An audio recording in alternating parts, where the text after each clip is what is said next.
की आराधना हो, यीशु मसीह की आराधना हो, यीशु मसीह की आराधना हो, पावन आत्मा की आराधना हो, पावन आत्मा की आराधना हो, आराधना हो, आराधना हो, आराधना हो, आराधना हो।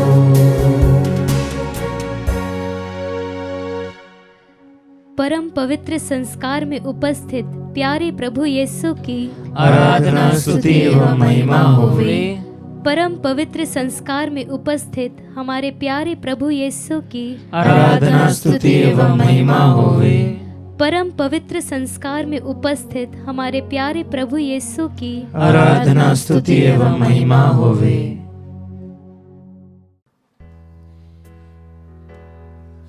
Praise the lord, praise the lord, hallelujah, hallelujah.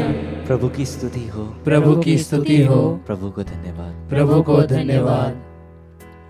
आइए हम सब मिलकर प्रभु की स्तुति करें, उसकी आराधना करें। आज फिर उसके नाम को सारे संसार में फैलाते हुए, उसके नाम को चाहते हुए, उसके नाम को गाते हुए उसकी जय करें।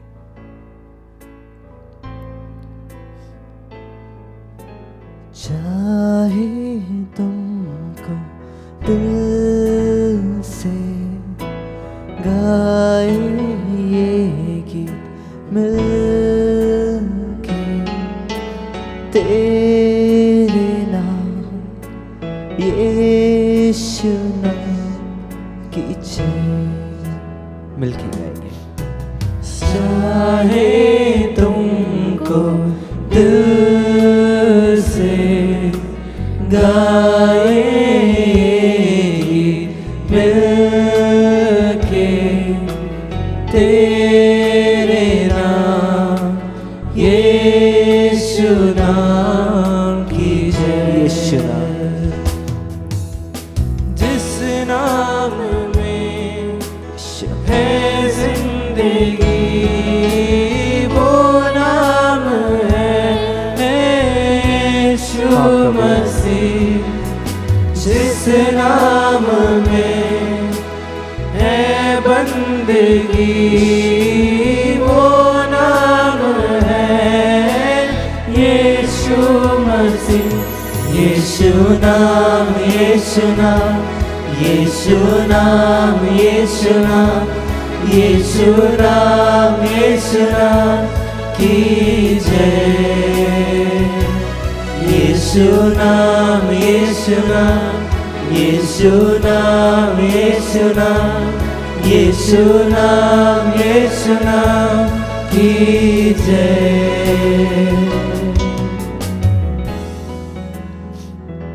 ईश्वर ने उन्हें महान बनाया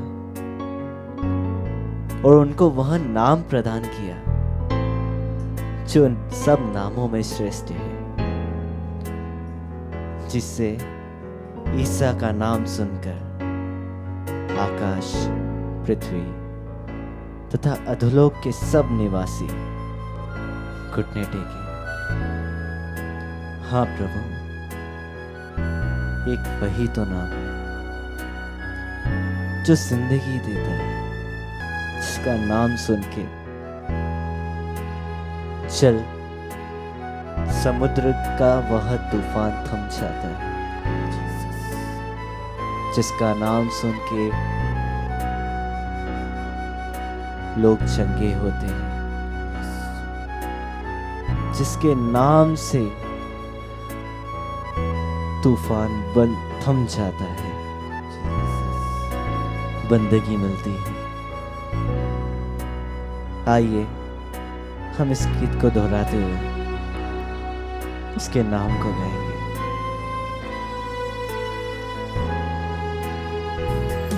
यीशु यीशु नाम में मिलती है क्षमा, यीशु नाम में मिलती है शिफा, यीशु नाम में मिलती है कृपा, यीशु नाम में करना दुआ, यीशु नाम,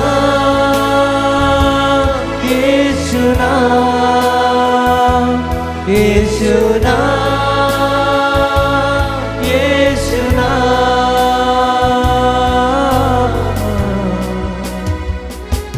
यीशु नाम, यीशु नाम, यीशु नाम, यीशु नाम, यीशु नाम, यीशु नाम की जय। यीशु नाम, यीशु नाम, यीशु नाम, यीशु नाम, यीशु नाम, यीशु नाम की जय। हालेलुया, हालेलुया, हालेलुया, आराधना, यीशु नाम, हालेलुया, हालेलुया, यीशु नाम, यीशु, यीशु, यीशु, यीशु, हालेलुया, यीशु, यीशु, यीशु नाम, यीशु नाम, यीशु नाम, यीशु नाम, हालेलुया, यीशु नाम, यीशु नाम, यीशु नाम, यीशु, यीशु, यीशु, यीशु, यीशु, यीशु, यीशु, यीशु, यीशु, यीशु, यीशु, आराधना, हालेलुया, यीशु नाम, यीशु नाम,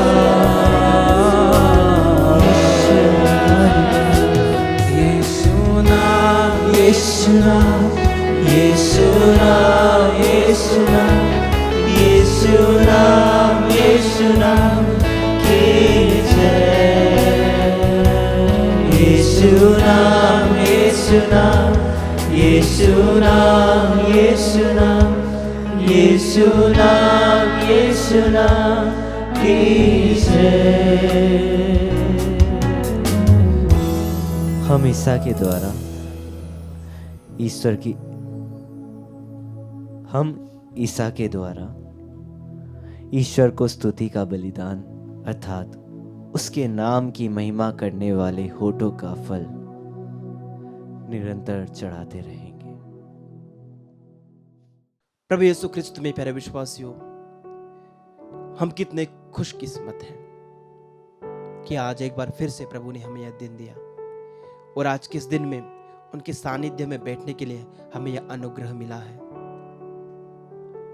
उनके सानिध्य में बैठकर उनके वचनों को सुनने का हमें अनुग्रह मिला है। आइए अपने दिलों को तैयार करें, अपने आंतरिक कानों को खोलें ताकि प्रभु का वचन हमारी आत्मा में घर कर जाए। आज हम मनन चिंतन करेंगे संत लूकस का सुसमाचार अध्याय 17 के वचन 20 से लेकर 25 तक। जब फरीसियों ने उनसे पूछा कि ईश्वर का राज्य कब आएगा, तो यीशु ने उन्हें उत्तर दिया, ईश्वर का राज्य प्रकट रूप से नहीं आता। लोग नहीं कह सकेंगे देखो वह यहाँ है अथवा देखो वह वहां है, क्योंकि ईश्वर का राज्य तुम्हारे बीच में है। यीशु ने अपने शिष्यों से कहा, ऐसा समय आएगा जब तुम मानव पुत्र का एक दिन भी देखना चाहोगे किंतु उसे देख नहीं पाओगे। लोग तुमसे कहेंगे देखो वह यहाँ है अथवा देखो वह वहां है, तो तुम उधर नहीं जाओगे, उनके पीछे नहीं दौड़ोगे। क्योंकि जैसे बिजली आकाश के एक छोर से निकलकर दूसरे छोर तक चमकती है, वैसे ही मानव पुत्र अपने दिन प्रकट होगा, परंतु पहले उसे बहुत दुख सहना और इस पीढ़ी द्वारा ठुकराया जाना है। प्रभु का पवित्र सुसमाचार। हे ख्रिस्त तेरी स्तुति हो। प्यारे साथियों, आज के वचन में प्रभु हमें बतलाते हैं स्वर्ग राज्य के बारे में। जब फरीसियों ने उनसे पूछा कि ईश्वर का राज्य कब आएगा, तब प्रभु ने यह जवाब दिया। फरीसी लोग स्वर्ग के राज्य के बारे में प्रभु से पूछते हैं। उन्होंने प्रभु के वचनों को सुन रखा था। उन्होंने शिष्यों को आपस में ये बात करते सुना होगा, प्रभु के प्रेरितों को आपस में बात करते सुना होगा कि प्रभु स्वर्ग के राज्य में बात करते हैं। जब प्रभु ने अपना सुसमाचार प्रचार प्रारंभ किया, जब प्रभु ने प्रचार की सेवकाई प्रारंभ की, संत मार्कुस अध्याय 1 के वचन 14-15 में हम पढ़ते हैं, सबसे पहला वचन उनके मुख से निकला वो था कि पश्चाताप करो, क्योंकि स्वर्ग का राज्य निकट आ गया है। पश्चाताप करो, स्वर्ग का राज्य निकट आ गया। स्वर्ग का राज्य, प्रभु यीशु जो स्वर्ग का राज्य हमसे दूर था, यानी हम ईश्वर के राज्य से, हम स्वर्ग के राज्य से दूर हो गए थे। क्यों? क्योंकि हमारे पापों के कारण हमारे आदि माता पिता ने पाप किया, और जब जिस समय से वे अदन वाटिका से बेदखल हुए, तब से लेकर आज तक मनुष्य जाति ईश्वर की उस राज्य से दूर है। और प्रभु यीशु ने उस राज्य को हमारे पास लेकर आए। जिस राज्य से हम दूर चले गए थे, प्रभु यीशु हमारे बीच उस राज्य को लेकर आ गए, हमारे बीच में उस राज्य को स्थापित करना चाहा। इसलिए वो कहते हैं कि ईश्वर का राज्य प्रकट रूप से नहीं आता। लोग नहीं कह सकेंगे देखो वह वहां है अथवा देखो वह यहां है, क्योंकि ईश्वर का राज्य तुम्हारे बीच में है। तो ईश्वर का राज्य हमें इन संसार के राज्यों की तरह दिखाई नहीं देता। पहले के जमाने में जब राजा रजवाड़ों का समय था, अलग अलग राज्य हुआ करते थे। एक राजा का आधिपत्य एक पर्टिकुलर टेरिटरी में, क्षेत्र में हुआ करता था। तो लोग कहा करते थे हमारा राज्य यहां तक है, वहां उस फलाने राजा का या सम्राट का राज्य है, और इस तरफ वो दूसरे राजा राज्य करते हैं। कहीं पर अकबर, कहीं पर राजा अशोक, कहीं पर राजा चंद्रगुप्त, कहीं पर राजा सम्राट अलेक्जेंडर, सिकंदर महान। तो इस प्रकार से अलग अलग जगह अलग अलग राज्य वो दिखता था। वो राज्य लोगों को दिखता था कि ये मगध का राज्य है, कि ये दिल्ली की सल्तनत है। जैसे हमारे इंदौर में होलकर साम्राज्य हुआ करता था, तो ये होलकर साम्राज्य था। स्वर्ग का राज्य ऐसे दिखाई नहीं देता। प्रभु ने कहा है ये वहां है, ये इधर है, ये उधर है, कोई नहीं कह सकता वो कहां है। प्रभु कहते हैं स्वर्ग का राज्य तुम्हारे बीच में है। स्वर्ग का राज्य तुम्हारे बीच में है। प्रभु ने उस स्वर्ग के राज्य को हमारे बीच में स्थापित किया है।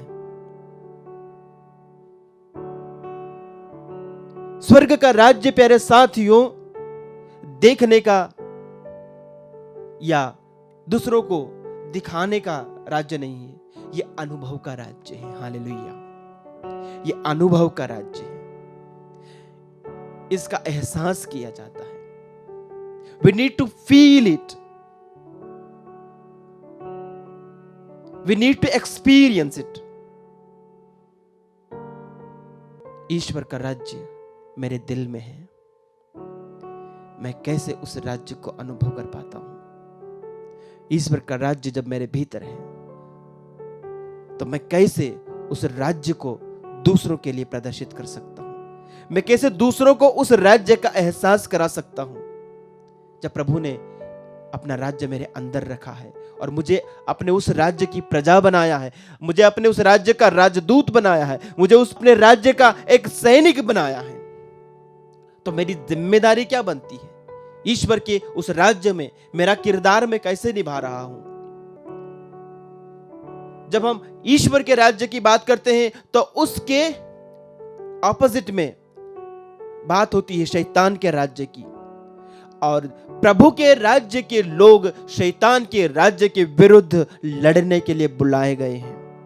आप और हम शैतान के विरुद्ध कितना लड़ते हैं? या हम कितनी बार खुद को ईश्वर के राज्य की तरफ पाते हैं और कितनी बार हम अपने आप को शैतान के राज्य की तरफ पाते हैं? हम तो दल बदलू हैं, हम पार्टी बदलने वाले लोग हैं। आज मैं इधर तो कल उधर, सुबह सुबह जाके मिस्सा बलिदान में भाग ले लिया, अच्छे से प्रार्थना की, आपने प्रभु का शरीर ग्रहण किया। आप चर्च से बाहर निकलते हो, आपके मुंह से दूसरों की बुराई निकलती है, आपके मन में ईर्ष्या की भावना जागती है, आपके मुंह से गंदे शब्द निकलते हैं, आपके मन में बुरे विचार जागते हैं, आप दूसरों का नुकसान करते हो, आप पाप में जिंदगी बिताते हो। आप शैतान के राज्य के हो, आप शैतान के राज्य का काम कर रहे हो। मेरे साथियों, ईश्वर का राज्य तुम्हारे बीच है, उसके अनुसार आचरण करने के लिए हम सब बुलाए गए हैं। ईश्वर का राज्य,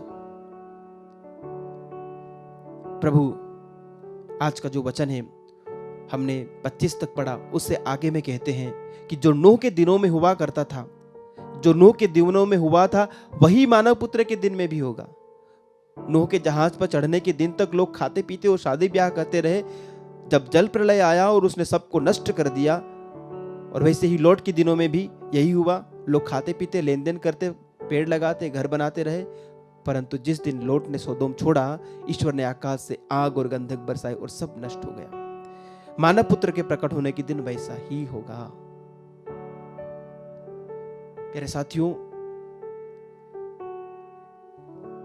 जो संसार में खोया है, जो संसार की बातों में खोया है और शैतान की बातों को मानता है और संसार की बुराइयों में लिप्त है, ईश्वर का राज्य या ईश्वर का दिन उसके जीवन में एक ऐसे समय में आएगा वो जिसके लिए वो तैयार नहीं होगा, जिसके लिए वो तैयार नहीं होगा, और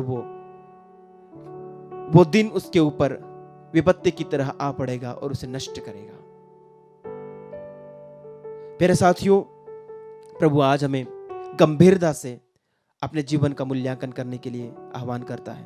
प्रभु हमें बुलाता है कि हम खुद से पूछें कि ईश्वर का राज्य जो मेरे अंदर है, जो मेरे परिवार में है, जो मेरे घर में है, मैं उस राज्य को किस तरह से जी रहा हूं, या फिर मैं उस राज्य को ठुकरा रहा हूं। ईश्वर के राज्य को अपनाना या ठुकराना हमारे हाथ में है। हम चाहे ठुकरा सकते हैं, हम चाहे अपना सकते हैं। जब हम ईश्वर के राज्य को अपनाएंगे, उसको आत्मसात करेंगे, उसको अंगीकार करेंगे, तो हमारा जीवन बदल जाएगा, हमारा जीवन ईश्वर के अनुरूप बन जाएगा, हमारे मनोभाव ईश्वर के मनोभाव की तरह बन जाएंगे, और हम प्रभु यीशु के दूत बन जाएंगे, हम प्रभु यीशु के सैनिक बन जाएंगे, उसके राज्य के सैनिक बनेंगे, शैतान के विरुद्ध लड़ेंगे और शैतान का सामना करेंगे, शैतान की शक्तियों को नष्ट करेंगे और ईश्वर के राज्य को फैलाएंगे।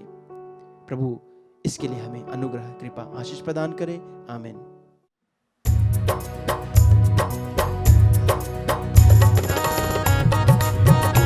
प्यारे विश्वासियों, हम ताली बजाते हुए प्रभु की स्तुति करें।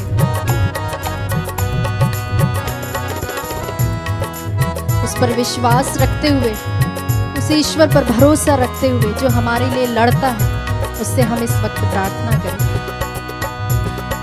प्रभु तुमसे कहता है तुम मत डरो। Yes, Lord. प्रभु तुमसे कहता है तुम मत डरो, और इस विशाल सेना से भयभीत नहीं हो। ताली बजाते हुए, क्योंकि तुम्हें नहीं लड़ना पड़ेगा, प्रभु की स्तुति करते हुए, क्योंकि तुम्हें नहीं लड़ना पूरे हौसले के पड़ेगा, साथ, बल्कि ईश्वर लड़ेगा, बल्कि ईश्वर लड़ेगा। क्योंकि तुम्हें नहीं लड़ना पड़ेगा, क्योंकि तुम्हें नहीं लड़ना पड़ेगा, बल्कि ईश्वर लड़ेगा, बल्कि ईश्वर लड़ेगा। हाँ मेरे प्यारे विश्वासियों, क्या आप जानते हैं ये वचन जो हमें ढाढ़स देता, भरोसा देता है कि ईश्वर हमारी ओर से लड़ेगा, इसके पीछे एक बहुत ही सुंदर घटना है यहोशाफात राजा के बारे में, जो कि 2 गोत्रों का बहुत ही 2 छोटे छोटे गोत्र रहते हैं इज़राइल के, उनका यह राजा होता है और इसका जो पिता होता है उसका नाम रहता आसा। और इन दोनों के कार्यकाल में, राजत्व के समय सभी प्रजा बहुत ही प्रसन्न रहते, खुश रहते। लेकिन एक ऐसा समय आता है, इस छोटे से टुकड़ी पर दूसरे लोग आक्रमण करने वाले रहते। तब अम्मोन के राजा और सईर पर्वत पर जो राजा हैं, मोआब के राजा, ये सब लोग इस छोटे से 2 टुकड़ी पर, इस छोटे से 2 दल पर हमला बोलते हैं। उस समय यहोशाफात प्रभु के हेकल में आकर ईश्वर की स्तुति करता, उसकी आराधना करता है और उससे मदद मांगता है कि प्रभु मेरी सहायता कर, हम बहुत ही कम हैं, हम बहुत ही डरे हुए हैं, तू हमारे साथ रह।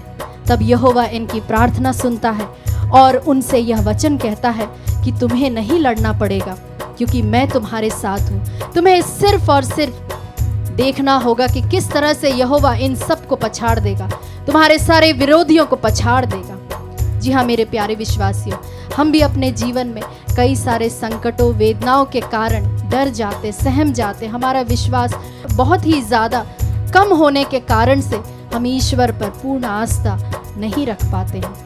आज इन वचनों को हम क्लेम करते हुए कि ईश्वर हमारी ओर से लड़ेगा, प्रार्थना करते हैं सभी उन लोगों के लिए जो इस वक्त नित्य आराधना में भाग ले रहे हैं, जो इस वक्त विशेष प्रार्थना मांग रहे हैं। प्रार्थना करते हैं फादर थॉमस पुंजाइल के लिए, कैंसर के रोग से उन्हें चंगाई मिले। प्रभु के लिए कुछ भी असंभव नहीं है। प्रार्थना करते हैं अंकिता अलोको के लिए, उन्हें ब्रेन ट्यूमर से पूर्ण चंगाई मिले। प्रार्थना करते हैं Alphonsa, Riya, Christina, Joseph, Alphna, sister Aruna, Nikita एवं उन सभी के लिए हम प्रार्थना करें जो इस वक्त शारीरिक एवं आध्यात्मिक रूप से चंगाई की विशेष प्रार्थना मांग रहे हैं। प्रार्थना करते हैं रंजीत कुजूर के लिए, नीलिमा कुजूर के लिए, इनके नशे से वे पूर्ण रूप से बाहर निकलने पाए, इसके लिए हम विशेष प्रार्थना करते हैं। उन्हें इच्छा शक्ति प्रदान कीजिए प्रभु जी, ताकि वे पूर्ण रूप से इस प्रकार के नशे से, इस प्रकार की बुरी आदतों से छुटकारा पा सके। इस वक्त हम प्रभु की स्तुति करते हुए, उसकी आराधना करते हुए, जोर से प्रभु की स्तुति करें, उसकी आराधना करें विश्वास के साथ। सारे बंधनों को टूटने के लिए इस वक्त हम प्रार्थना करें। हमारे आसपास कई ऐसे सारे लोग हैं जो नकारात्मक रूप से, जो इस तरीके से हमें नीचा दिखाते हैं या हमें नीचे करने की कोशिश करते हैं, जो हमें डीमोटिवेट करते हैं, उन सबों के लिए भी हम प्रार्थना करते हैं।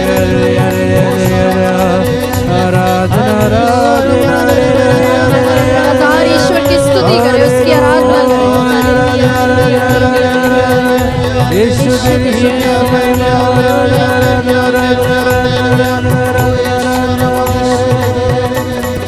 प्रभु तुमसे कहता है Yes, तुम Lord. मत डरो। हाँ प्रभु जी, हमें विश्वास है। प्रभु तुमसे कहता है तुम मत डरो। मत डरो, प्रभु हमसे कहता है।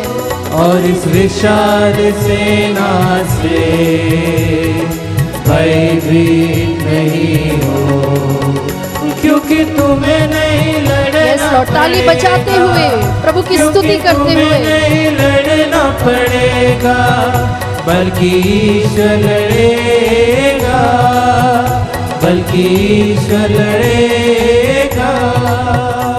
यस लॉर्ड, जिस तरह से हम निर्गमन ग्रंथ अध्याय 14 में पढ़ते हैं, फिरौन राजा जो कि इजरायलियों के पीछे दौड़ता है ताकि वह उनमें से हर एक का खात्मा कर सके।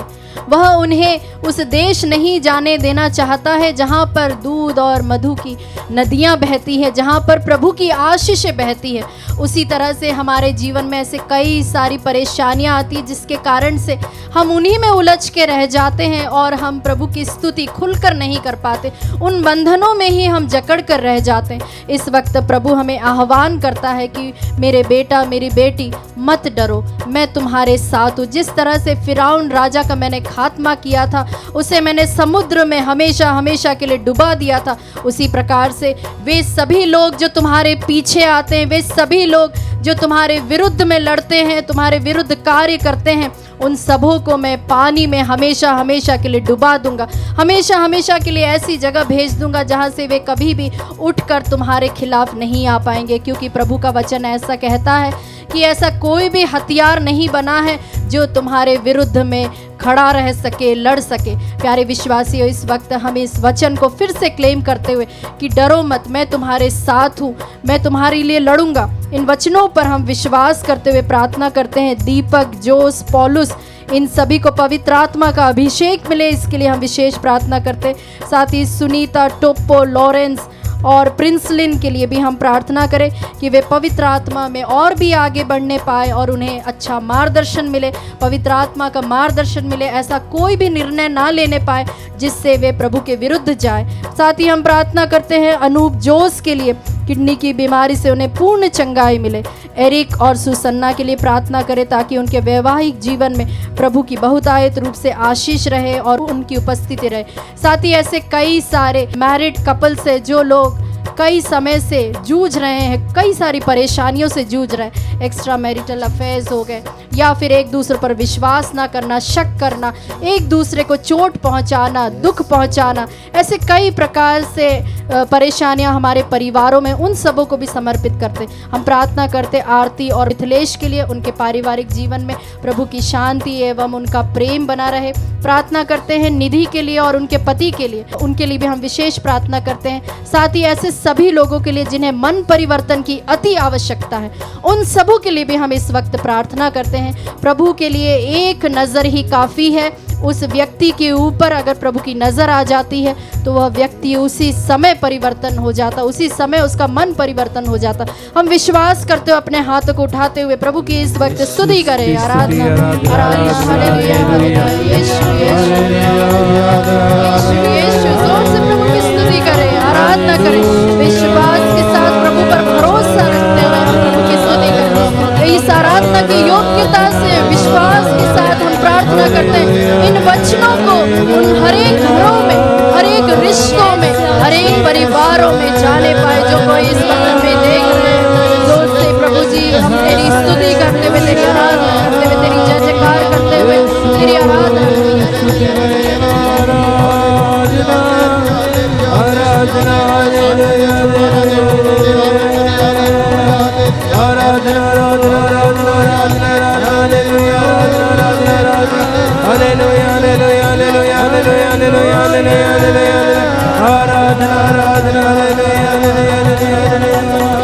प्रभु तुमसे कहता है तुम मत डरो, प्रभु तुमसे कहता है तुम मत डरो, और इस विशाल सेना से भयभीत नहीं हो, क्योंकि तुम्हें नहीं लड़ना पड़ेगा, क्योंकि तुम्हें नहीं लड़ना पड़ेगा, बल्कि ईश्वर लड़ेगा, बल्कि ईश्वर लड़ेगा।